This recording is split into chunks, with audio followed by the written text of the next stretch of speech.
नमस्कार, स्वागत है आप सभी का। आप देख रहे हैं इंडिया न्यूज हरियाणा। मैं हूं आपके साथ जया मिश्रा। बुलेटिन की शुरुआत करेंगे बड़ी खबर के साथ और बड़ी खबर बेहद अहम आपके लिए। हरियाणा से जुड़ी इस वक्त की बड़ी खबर यह है कि कर्फ्यू की स्थिति हो सकती है, इस पर विचार चल रहा है। कोरोना के चलते कर्फ्यू लगाने पर सरकार विचार कर रही है। गृह मंत्रालय की तरफ से इस पर चर्चा चल रही है। दिल्ली से सटे इलाकों को एक बार फिर से सील किया जा सकता है, सीमाओं को सील किया जा सकता है। कर्फ्यू की स्थिति पर चर्चा इस वक्त चल रही है। कभी भी इस पर आधिकारिक फैसला आ सकता है। दिल्ली एनसीआर से सटे जिलों में कर्फ्यू लगाने पर विचार किया जा रहा है, क्योंकि कोरोना का संक्रमण, कोरोना के आंकड़े लगातार बढ़ते जा रहे हैं और ऐसे में हरियाणा सरकार की तरफ से लगातार शुरुआती दौर से ही कड़े कदम उठाए जा रहे हैं। ऐसे में एक बार फिर से कर्फ्यू की स्थिति हो सकती है और अनिल विज अधिकारियों से लगातार वार्ता कर रहे हैं। ये स्थिति बन सकती है, यानी कि आपके लिए परेशानी हो सकती है, क्योंकि जो सहूलियत अभी मिली है, दिल्ली आने जाने की जो सुविधा आपके लिए है, वो एक बार फिर से बंद की जा सकती है। और कोरोना की स्थिति को देखते हुए, कोरोना के आंकड़ों को देखते हुए सरकार ये फैसला ले सकती है। गुरुग्राम, फरीदाबाद, सोनीपत में लग सकता है कर्फ्यू। विपिन परमार इस वक्त जुड़ चुके हैं। विपिन, क्या स्थिति दिखाई दे रही है, क्योंकि चर्चा तो चल रही है, लेकिन कब तक आधिकारिक तौर पर इसकी पुष्टि हो जाएगी? जल्द जो है इसका ये कदम उठाने की तैयारी में है, क्योंकि अगर बात करें इस एनसीआर के इलाकों की, इन तमाम इलाकों की, तो मामले जिस तरह से लगातार बढ़ रहे हैं। रोज का कोविड-19 का जो बुलेटिन हरियाणा सरकार जारी करती है, उसमें इन 4 इलाकों की अगर बात करें तो लगातार संख्या जो है वो रुकने का नाम नहीं दे रही, यानी कि संक्रमण पर रोक नहीं लग रही। ऐसी परिस्थितियों में एक बार फिर से जो है कर्फ्यू लगाने की तैयारी जो है वो सरकार की ओर से है। उसका खाका क्या रहेगा, क्या कुछ टाइमिंग्स रहेंगी, क्या कुछ इसमें जो है सख्ती रहेगी, किस तरह की रियायतें रहेंगी, तमाम तरह की चीजें हैं जिनको लेकर एक विस्तृत बैठक जो है वो अधिकारियों के साथ गृह मंत्री अनिल विज करते नजर आएंगे और उसके बाद ही पूरा का पूरा खाका जो है वो तैयार किया जाएगा कि कब तक ये कर्फ्यू जो है वो इम्पोज किया जाना है। जी, और सीधे तौर पर विपिन, इस बात को हम ऐसे भी देख सकते हैं कि पहले भी सरकार ने ये बात साफ की थी कि दिल्ली से जो एंट्री हो रही है, उसी की वजह से हरियाणा में संक्रमण का खतरा बढ़ रहा है। शायद यही वजह है कि कर्फ्यू पर सरकार विचार कर रही है और दिल्ली से सटे इलाकों को एक बार फिर से कर्फ्यू में रखा जा सकता है। संक्रमण की लीकेज को रोकने के लिए सरकार की ओर से ये फैसला किया जाना है और ऐसे में अगर कर्फ्यू इन चारों इलाकों में लगाया जाता है तो दिल्ली से बॉर्डर जो है वो ऑटोमेटिकली सील जो है वो हो जाएंगे, यानी कि क्योंकि कर्फ्यू जब इम्पोज किया जाता है तो धारा 144 जो है उसको इम्पोज किया जाता है। ऐसे में अगर बात करें गुरुग्राम, फरीदाबाद, सोनीपत और झज्जर, ये तमाम इलाके हैं जिन पर कर्फ्यू लगाने की जो तैयारी जो है वो सरकार की ओर से की गई, जिसको लेकर गृह मंत्री जो है काफी गंभीर दिखाई दे रहे हैं और जल्द ही एक बैठक बुलाकर जो है अंतिम फैसला कर्फ्यू इम्पोज करने को लेकर जो है लिया जा सकता है। बहुत शुक्रिया विपिन, जुड़ने के लिए, बातचीत के लिए। और आज मिलेगी 8 सुपर हाईवे की सौगात, नितिन गडकरी करेंगे ऑनलाइन शिलान्यास। इस वक्त आपको बड़ी खबर बता दें, 12,000 करोड़ की सड़क परियोजनाओं का उद्घाटन होने वाला है। कार्यक्रम की अध्यक्षता मुख्यमंत्री मनोहर लाल करेंगे। 11 सड़क परियोजनाओं का उद्घाटन और शिलान्यास होगा। वर्चुअल तरीके से उद्घाटन और शिलान्यास का कार्यक्रम रखा जाएगा। मुख्यमंत्री मनोहर लाल इसकी अध्यक्षता करेंगे और 11 सड़क परियोजनाओं का उद्घाटन और शिलान्यास कार्यक्रम आज होने वाला है। दक्षिण हरियाणा के लिए स्पेशल गिफ्ट मिलने वाला है।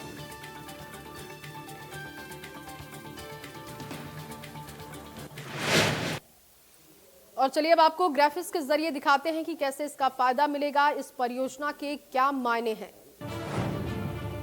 12,000 करोड़ की सड़क परियोजनाओं की सौगात मिलने वाली है। दक्षिण हरियाणा को स्पेशल गिफ्ट होगा ये। केंद्रीय सड़क परिवहन एवं राज्य मार्ग मंत्री नितिन गडकरी तोहफा देंगे। आज इसका उद्घाटन किया जाएगा। 12,000 करोड़ की सड़क परियोजनाओं का उद्घाटन होगा। दक्षिण हरियाणा के लिए ये स्पेशल गिफ्ट माना जा रहा है। कई अहम परियोजनाओं का शिलान्यास केंद्रीय मंत्री नितिन गडकरी करेंगे, जिसकी अध्यक्षता मुख्यमंत्री मनोहर लाल करेंगे। कार्यक्रम वर्चुअल तरीके से होगा। कई जगहों पर स्क्रीन लगाई जाएगी ताकि लोगों को जानकारी इससे मिल सके, स्क्रीन के जरिए वो तमाम जानकारी ले सके। दक्षिण हरियाणा को खास तौर पर सबसे ज्यादा लाभ पहुंचेगा। यातायात को बेहतर और सुगम बनाने के लिए लगातार कोशिश सरकार की है। महेंद्रगढ़ पेहवा ग्रीनफील्ड हाईवे ये अहम परियोजना है। इसके साथ ही साथ रेवाड़ी जैसलमेर राजमार्ग का हिस्सा भी इस परियोजना में शामिल है। नारनौल में 24 किलोमीटर लंबा बाईपास है। महेंद्रगढ़, भिवानी, रोहतक, जींद, कैथल, करनाल और कुरुक्षेत्र से होकर ये गुजरेगा। पेहवा के पास NH 152 में ग्रीनफील्ड हाईवे होगा। तो ये हाईवे परियोजना है। कहां-कहां से, किन-किन क्षेत्रों से ये हाईवे मार्ग गुजरेगा, ये भी आप देख रहे हैं। अंबाला होते हुए सीधे चंडीगढ़ पहुंचना काफी आसान हो जाएगा, दूरी काफी कम हो जाएगी। 6 चरणों में इसका निर्माण कार्य होगा और परियोजना कुल 848 किलोमीटर लंबी है। रेवाड़ी जैसलमेर परियोजना सामरिक महत्व के अलावा पर्यटन के लिए भी महत्वपूर्ण है। शेखावाटी क्षेत्र के पर्यटकों के लिए बेहतरीन पर्यटन गलियारा ये साबित होगा।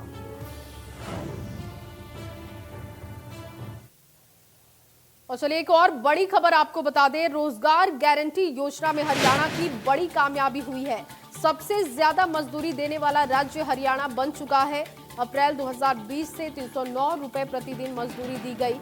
सरकार ने योजना को 3 गुना बढ़ाने का फैसला लिया है। इस योजना की सफलता को देखते हुए सरकार की तरफ से इसे तिगुना करने का फैसला लिया गया। रोजगार गारंटी योजना में हरियाणा की बड़ी कामयाबी, इस वक्त की बड़ी खबर आपको बता रहे हैं। अप्रैल 2020 से 309 रुपए प्रतिदिन मजदूरी दी गई सरकार की तरफ से। ये एक बड़ी कामयाबी सरकार के लिए। सबसे ज्यादा मजदूरी देने वाला राज्य हरियाणा बना है। और आपको बता दें कि अप्रैल 2020 से 309 रुपए प्रतिदिन मजदूरी दी गई। सरकार ने योजना को 3 गुना करने का फैसला किया है।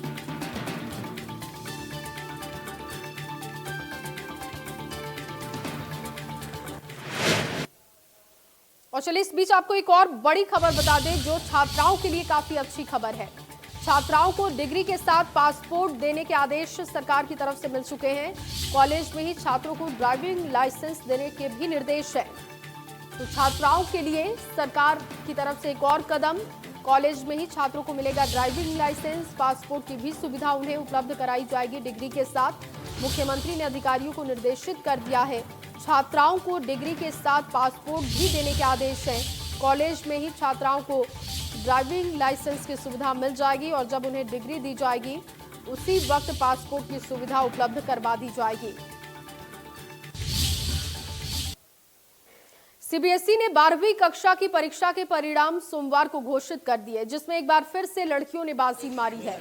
लड़कों की तुलना में इस बार लड़कियों का प्रतिशत 5.5% अधिक रहा है। सीबीएसई ने कोरोना वायरस के कारण उत्पन्न परिस्थितियों को देखते हुए इस साल मेरिट सूची नहीं जारी करने का फैसला किया है। सीबीएसई के द्वारा जारी बयान के अनुसार इस वर्ष 12वीं कक्षा में कुल 88.78% छात्र पास हुए, जबकि 2019 में 83.40% छात्र पास हुए थे। यानी कि पिछले साल की तुलना में इस साल 5.5% अधिक छात्र पास हुए हैं। फरीदाबाद जिले के सेक्टर 15A विद्या मंदिर पब्लिक स्कूल की छात्रा चरणजीत कौर ने कॉमर्स स्ट्रीम में अपने स्कूल में 98.8% प्राप्त कर स्कूल की टॉपर रही। कॉमर्स स्ट्रीम में कामना सिंगला 98.4% प्राप्त कर सेकंड टॉपर रही हैं। विज्ञान स्ट्रीम में आद्रिका ने 98.2% प्राप्त किए हैं।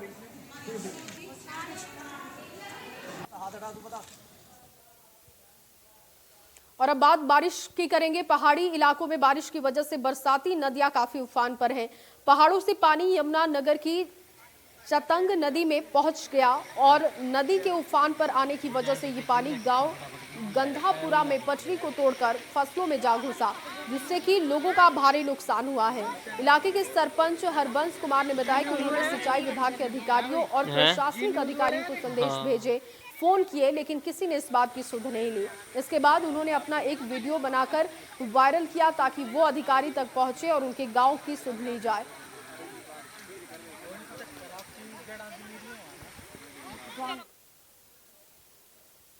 और अब खबर भिवानी से है। भिवानी के डिस्ट्रिक्ट मजिस्ट्रेट ने कोरोना के संक्रमण की रोकथाम को लेकर कहा कि मानव संसाधन मंत्रालय और राष्ट्रीय प्राकृतिक आपदा प्रबंधन ने विवाह समारोह और अंतिम संस्कार में महज 20 लोगों के शामिल होने के आदेश दिए हैं।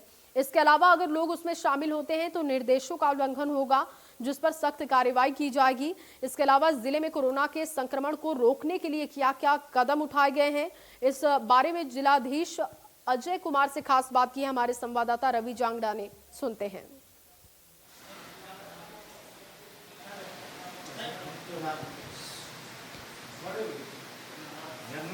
प्रदेश में कोरोना संक्रमण के मामले लगातार बढ़ते जा रहे हैं। अगर बात भिवानी के संदर्भ में की जाए, 610 मामले अभी तक कोरोना पॉजिटिव आ चुके हैं, जिनमें 173 पॉजिटिव अभी भी एक्टिव केसेज हैं। और इसके अलावा लगातार प्रचार प्रसार भी किया जा रहा है, लोगों को जागृत भी किया जा रहा है प्रशासन की टीम के द्वारा, स्वास्थ्य विभाग के द्वारा। पुलिस टीम भी लगातार चालान काटने में मसरूफ है। तो कहीं न कहीं आंकड़ा अब रोकने की कवायद शुरू की जा चुकी है। किस तरह की तैयारियां भिवानी के जिलाधीश अजय कुमार जी हमारे साथ हैं, आखिर उनसे जानेंगे। आगे आंकड़े ना बढ़े, आगे इस तरह के केस ना आए, लोगों को किस तरह से अभी प्रेरित किया जा रहा है, वो तमाम चीज़ें उनसे जानेंगे। सर, सबसे पहले आंकड़ों की हकीकत पर बात करेंगे। किस तरह से आंकड़े आए हैं, कैसे बढ़ रहे हैं आंकड़े, और किस तरह से उन पर चेक लगाया जाए? अभी ज़िले में जो हमारे एक्टिव केसेस हैं 173 हैं, और क्यूमुलेटिव नंबर ऑफ केसेस जो हैं 610 हैं।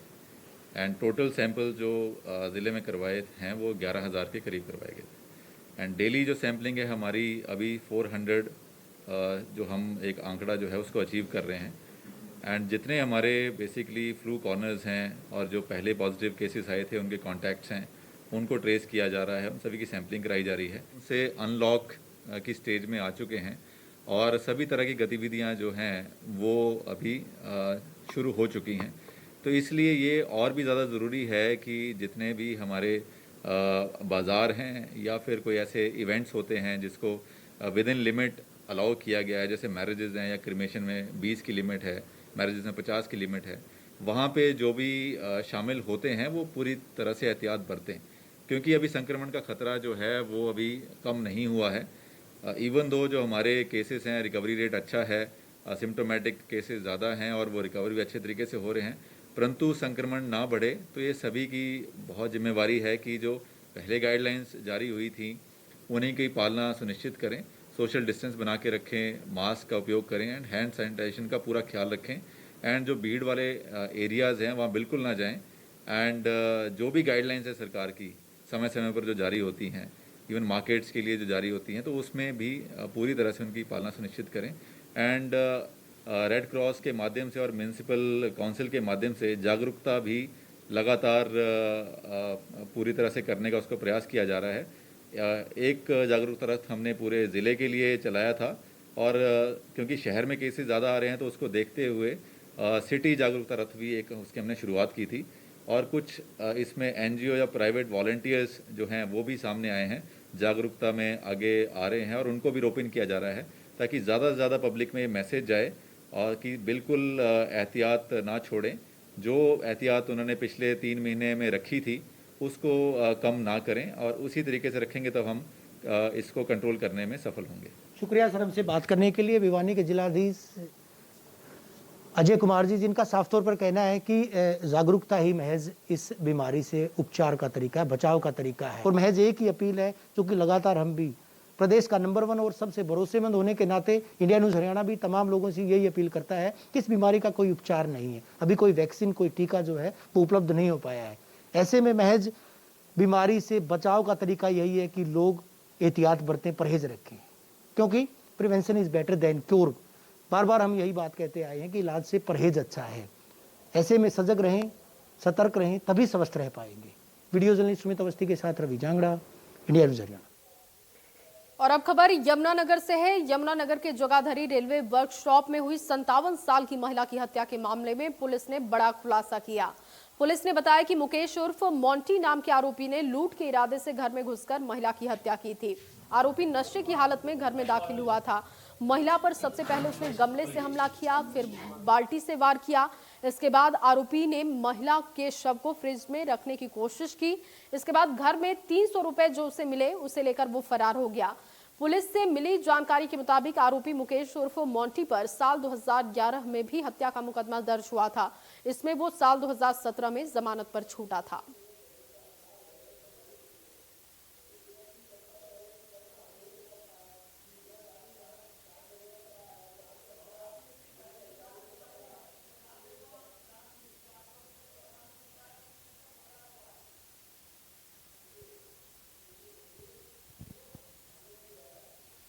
वहीं गोहाना में भी एक युवक को मौत के घाट उतार दिया गया, गोली मारकर मौत के घाट उतारा गया। तो दूसरी तस्वीर भी आपको दिखा रहे हैं, सीसीटीवी में बदमाश कैद हुए हैं। युवक की हत्या की गई है गोहाना में। इस मामले को लेकर अब पुलिस पूछताछ कर रही है। दूसरी तरफ तस्वीर आप देख रहे हैं, सीसीटीवी में वारदात कैद की गई है और युवक को गोली मारकर मौत के घाट उतार दिया गया। उधर हांसी में पीसीआर के नीचे आने से युवक की मौत के मामले ने तूल पकड़ लिया है। मृतक के परिजनों ने पुलिस पर हत्या का आरोप लगाया है। साथ ही आरोपी पुलिसकर्मियों को सस्पेंड करने और 302 के तहत मामला दर्ज करने की मांग को लेकर उनका प्रदर्शन तेज है। हांसी में युवक का काल बनी पीसीआर, पुलिस की गाड़ी अचानक यमराज बन गई। बाइक सवार युवक को रौंद डाला, कटघरे में हांसी पुलिस। दिल दहला देने वाले हादसे की ये तस्वीरें हांसी की हैं, जहां जींद बाईपास के पास पुलिस पीसीआर ने बाइक सवार युवक को रौंद डाला। पुलिस की गाड़ी के नीचे आने से गगनखेड़ी गांव के रहने वाले रविंद्र नाम के युवक की मौके पर ही मौत हो गई। लेकिन जब इस हादसे की सीसीटीवी फुटेज सामने आई तो पुलिस कर्मियों पर ही कई गंभीर सवाल खड़े हो गए। सीसीटीवी फुटेज में आप देख सकते हैं, सड़क के किनारे पुलिस की गाड़ी और बाइक सवार रविंद्र रुककर कुछ बात करते दिखाई दे रहे हैं।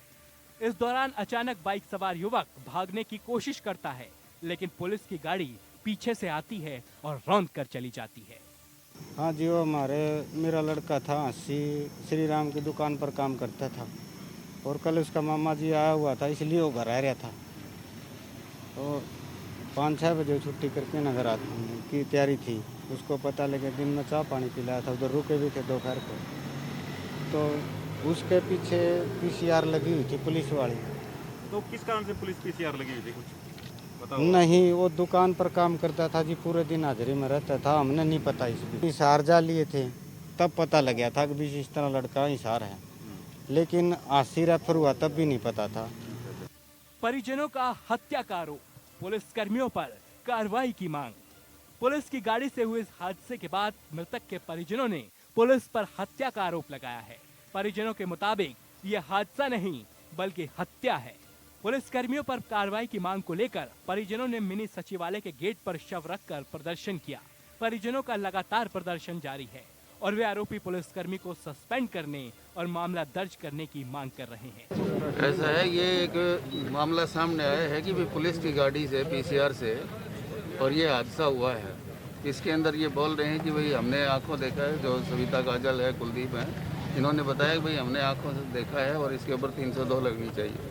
हमने इसमें 302 और जो विक्टिम जो है, ये जो एक्सपायर डिसीज्ड है, ये SC/ST कास्ट से बिलोंग करता है। तो इनकी मांग के अनुसार इसमें SC/ST एक्ट लगा दिया है।